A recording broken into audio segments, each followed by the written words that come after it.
Bonjour à toutes et à tous. Aujourd'hui, nous sommes le 3 avril 2018. Je vous montre une petite chenille. Là. C'est pas une processionnaire. Donc aujourd'hui, je vais vous montrer comment on peut arranger un petit terrain, un petit jardin, de 200 mètres carrés en de culture traditionnelle en conversion permaculture.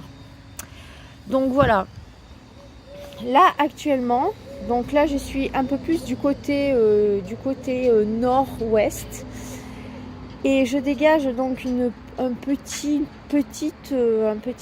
endroit de terre. Je sais pas, moi ça fait peut-être 1 mètre carré. Je sais qu'il y avait donc, comme tu peux voir, l'herbe a beaucoup poussé. Je viens d'arracher tout ça à la main. Et c'est un endroit où il y a de la menthe qui se propage. Donc si tu veux, la menthe, ce qu'elle fait, c'est qu'une fois qu'elle a poussé, avec ses rhizomes, elle s'éloigne et elle fait de nouvelles pousses, mais ailleurs. Donc l'année dernière, elle était ici.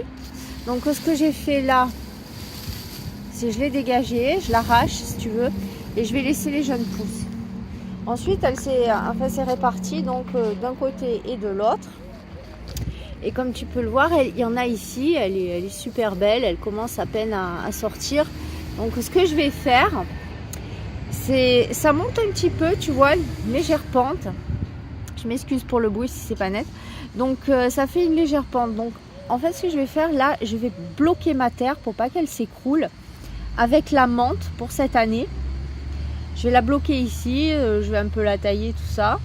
Et je vais te montrer l'autre côté. Donc ici, c'est pas mon jardin, ok? C'est le jardin de mon ami. Et je veux dire, je lui refais un petit peu. Et là, il avait planté des fraises, tu vois, mais côté plein sud. Et c'est une terre qui est assez argileuse, compacte. Ce qui fait que quand elle sèche, impossible à la racine de pouvoir s'épanouir, de pousser. Donc et si tu t'en occupes pas comme il faut, en traditionnel, tes fraisiers ne vont pas se développer. Donc ce que j'ai fait, j'ai arraché des plants de fraises, de fraisiers que j'ai déracinés et je vais mettre du côté nord-ouest. Ok, voilà.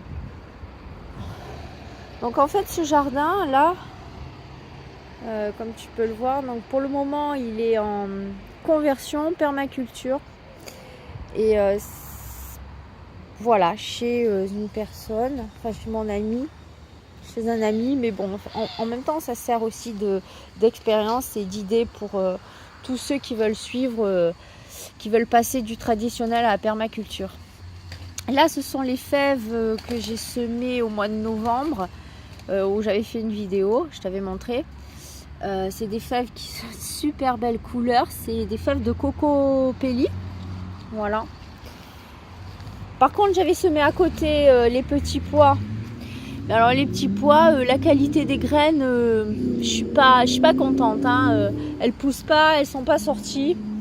Il y en a juste 3-4, enfin ça sert quasiment à rien, quoi. Donc ça donnera rien cette année. Là, j'ai le chou, je t'avais montré, qui est en train de fini sa floraison et va passer en graines. Je vais garder simplement les graines du chou kale. Voilà. Je sais pas trop ce que ça va donner ces graines là parce que c'est pas des graines bio. Alors je sais pas, on verra. Ici, j'ai planté l'ail. Voilà, j'ai mis l'ail avec la mesclun qui elle par contre est bio, que je vais laisser monter en graines pour en récolter. Ici j'ai planté un safran, un curry.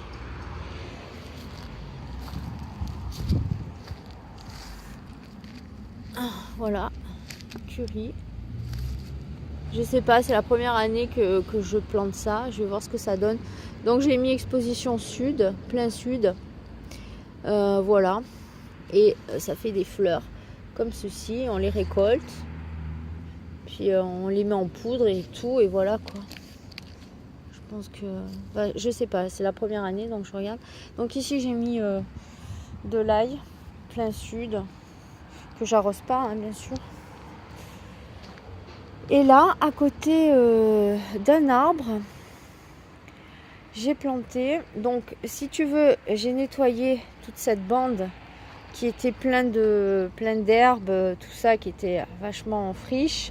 Donc, j'ai été obligée de la désherber, de la nettoyer en traditionnel pour après la faire passer en conversion douce en permaculture. Donc là, j'ai mis des salades.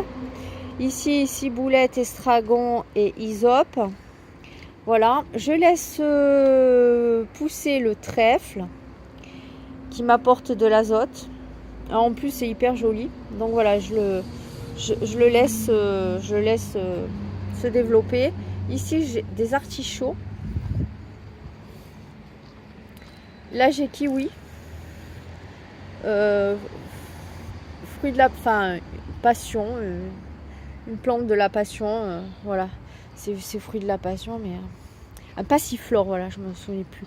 Là aussi kiwi, mais alors kiwi ils donnent pas, je sais pas, ils n'arrivent pas à se polliniser, à se mélanger, à faire des fruits, je comprends pas.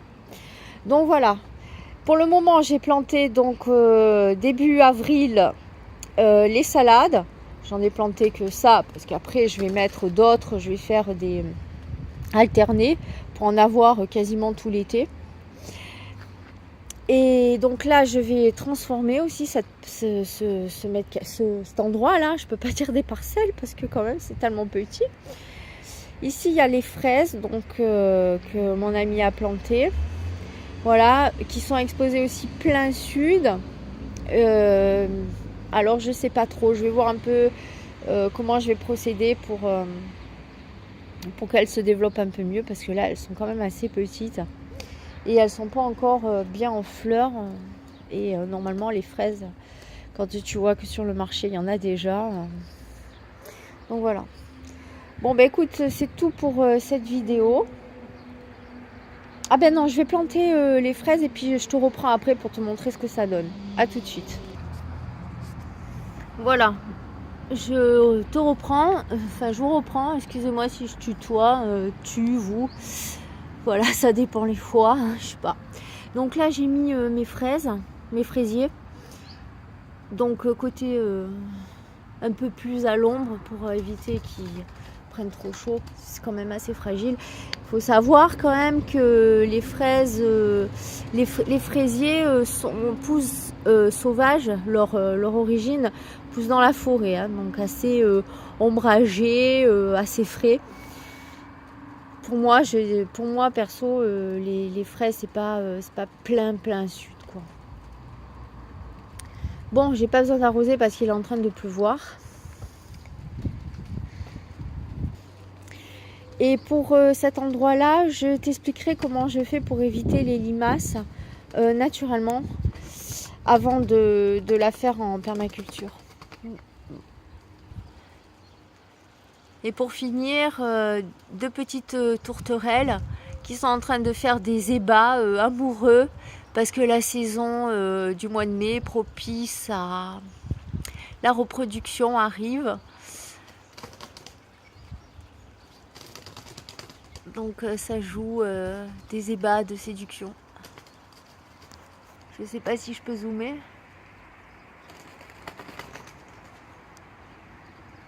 Ah, peut-être que finalement ils vont niquer avant. Hein. Mois d'avril, aussi ils sont précoces maintenant. Bon, on va les laisser dans leur intimité. Hein. Allez, à plus les gens pour une prochaine vidéo de jardinage qui reprend pour la saison, la belle saison. À plus, merci d'avoir regardé. Ciao, ciao.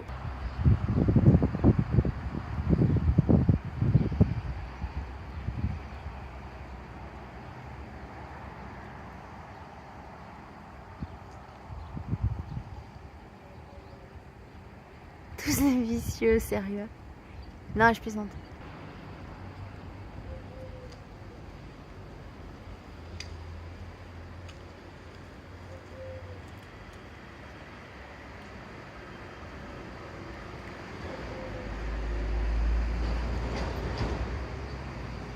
Bon, Non mais là il faut que je filme parce que c'est trop beau en fait. Donc en fait la tourterelle elle est dessus, l'autre ses pattes sur son dos et vas-y que je lui pique la tête. C'est ça, elle lui pique la tête.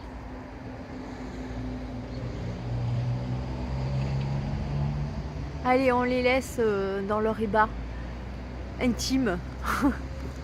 Ciao.